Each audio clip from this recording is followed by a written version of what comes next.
What's going on, family? This is Scrapbook Boxing Museum of the Forgotten Fisticuffs series. So I'm going to take a look at a fight that took place July 7th, 1922. It was a 15-round affair between former welterweight and middleweight champion Mickey Walker, the Toy Bulldog, and current heavyweight champion Jack Sharkey, known as the Boston Gob. Let's take a look at these fighters' careers and see how this fight came to fruition.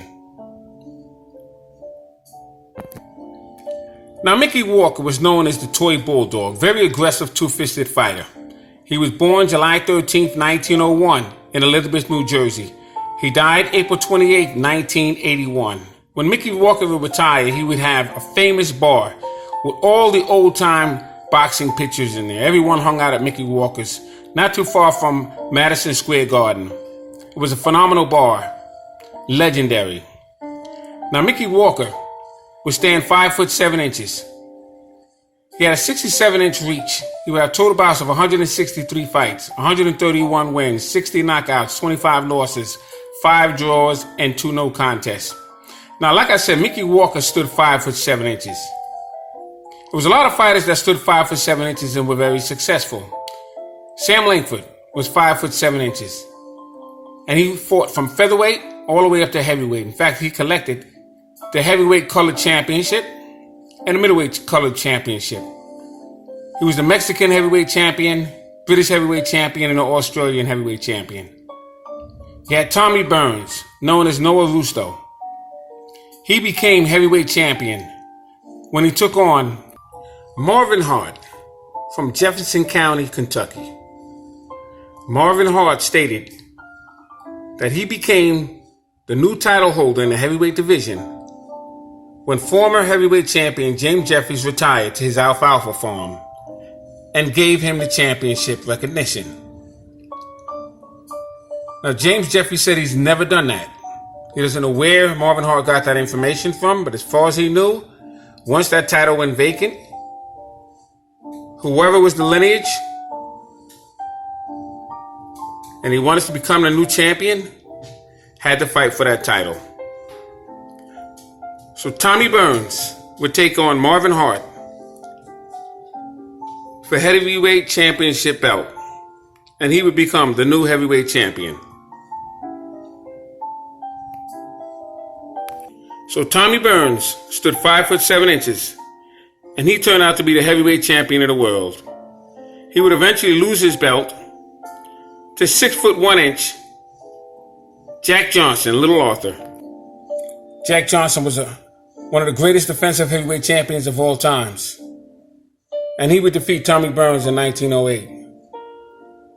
But also another 5'7" fighter, as I stated to you before, Sam Langford. I have him the greatest fighter of all times. He was 5'7", and he would terrorize the featherweight through heavyweight championship division. Now, he never got a chance to fight for the featherweight title, but he did fight for the lightweight championship against Joe Gans. He fought for the welterweight championship against Joe Walcott, the Barbados Demon.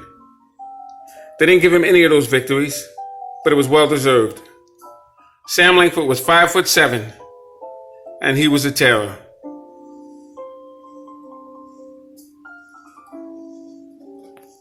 So getting back to Mickey Walker, he had a 67-inch reach. And I gotta tell you, Mickey Walker had boxed at the age of 19 on February 10th, 1919. Now that would be the year that Jack Dempsey, the Manasseh Mauler, would take on Jess Willard. And he would destroy Jess Willard in 4 rounds and become the brand new heavyweight champion of the world. Jack Dempsey was a phenomenal puncher, phenomenal fighter. He had a right hand that they called Iron Mike.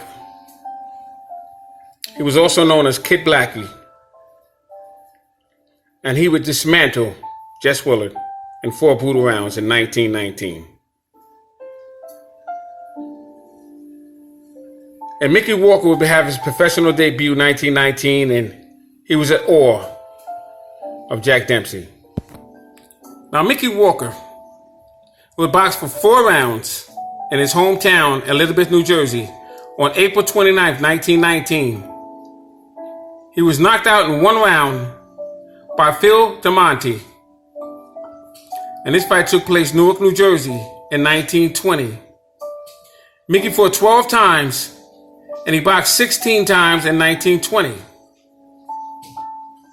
He was very active in his first couple of years of boxing because he decided he wanted to become like Jack Dempsey in the welterweight division. Now, in 1920, he would win 12 fights. He would have 10 no decisions and 2 wins. Now, Mickey Walker would lose in 1922 to Jack Malone. Jack Malone was a very rugged fighter.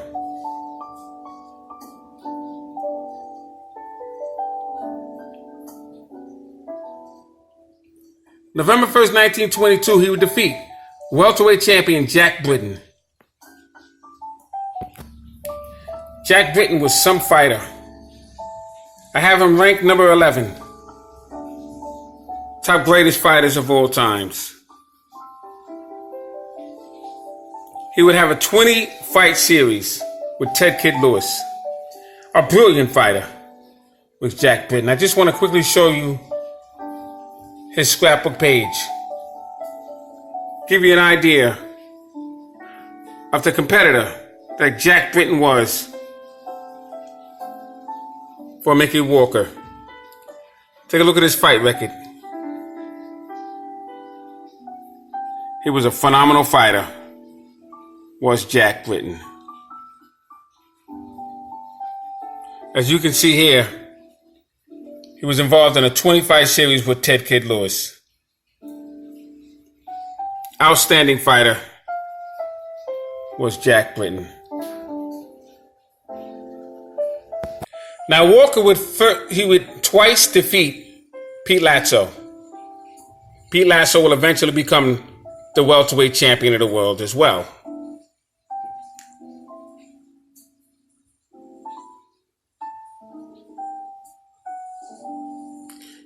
Pete Latzo was a very, very good boxer. Moved around very well. And his left hook was his trade. And like I said, he would eventually become the welterweight champion of the world. And just to give you an idea of the competitive nature of Pete Latzo, he'd be in there facing light heavyweight champion Tommy Loughran.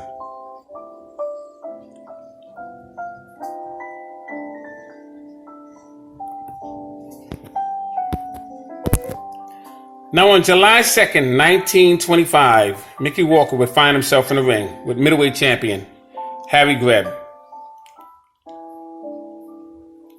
And I gotta tell you, Harry Greb and Mickey Walker, 15-round affair was some fight. As a matter of fact, after that fight, they were getting tangled into a street fight, and they would fight later on that evening in a bar. Mickey Walker and Harry Greb were some fighters. You see, during those days, yes, it was about money, of course. But these men fought after the fight. They fought in the bar and they fought in the street. Had nothing to do with money.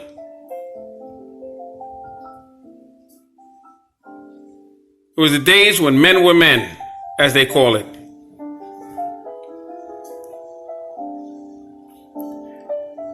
And they offer some phenomenal fights, legend state. Mickey Walker. And the man I have to say, second greatest fighter of all time, Harry Greb.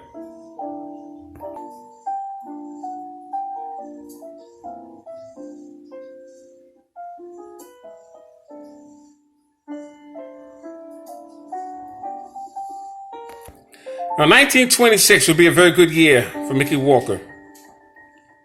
It would be the year that he would take the middleweight championship strap from the Georgia Dinkin, Tiger Flowers.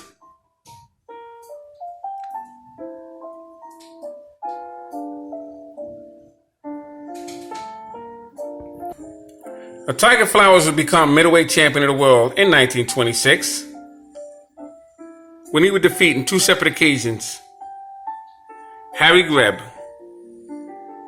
Now, Harry Greb was known as the Pittsburgh Windmill.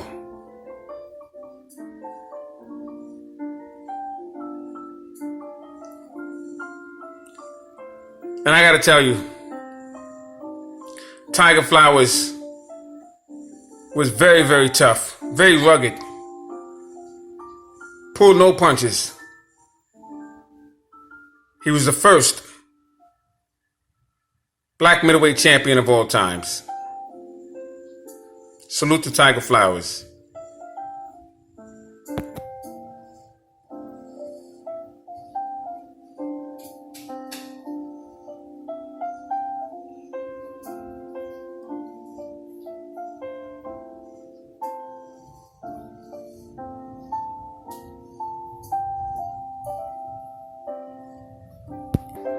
Mickey Walker would also face, in a light heavyweight division, Mike Mateague. You see, he would move up in weight because he wanted to eventually challenge for the heavyweight division. So he took on Ireland's Mike Mateague. Mateague took the title away from Battling Sharkey.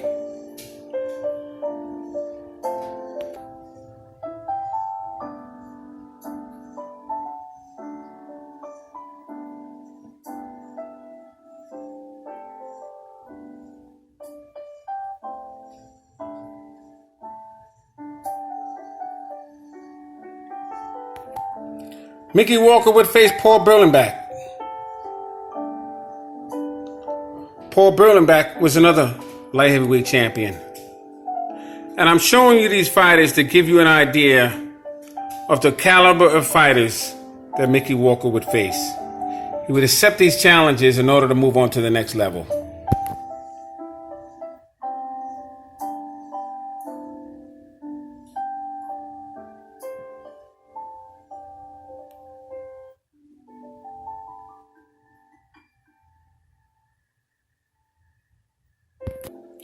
Mickey Walker would face one of the greatest light heavyweight champions, Tommy Loughran. Tommy Loughran was a phenomenal light heavyweight champion. And Mickey Walker would be in here with Tommy Loughran. He was a stand-up boxer. He would fight Primo Carnera, among others. Tommy Loughran. Now I'm going to tell you something. Tommy Loughran would face Jack Sharkey as a tournament to place himself to fight for Gene Tunney's heavyweight championship belt. He would come up short in that Jack Sharkey fight, and that's why Jack Sharkey would get the opportunity to face Max Schmeling for the heavyweight championship belt. But the fighter that Jack Sharkey had to get past was Tommy Loughran. Mickey Walker would have to face Maxie Rosenblum. They call him Slappy Maxie. He had over 200 fights and just a handful of knockouts. But he was a boxer, not a puncher. Later turned Hollywood. But Maxie Rosenblum, very good fighter. And he was a light heavyweight champion. And Mickey Walker would have to get past him. Mickey Walker would face Paulino Escudon. He was a Spanish heavyweight that gave everyone fits.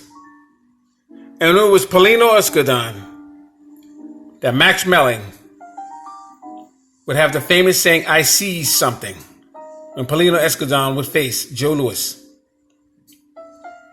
Very good fighter was Paulino Escudon. Mickey Walker had to get past him. Now the goal was to face Jack Sharkey for the heavyweight championship match. Jack Sharkey was known as the Boston Gob. He was not yet champion, but he was putting him in line in that tournament. Like I said, he faced Tommy Loughran when Gene Tunney would give up his title.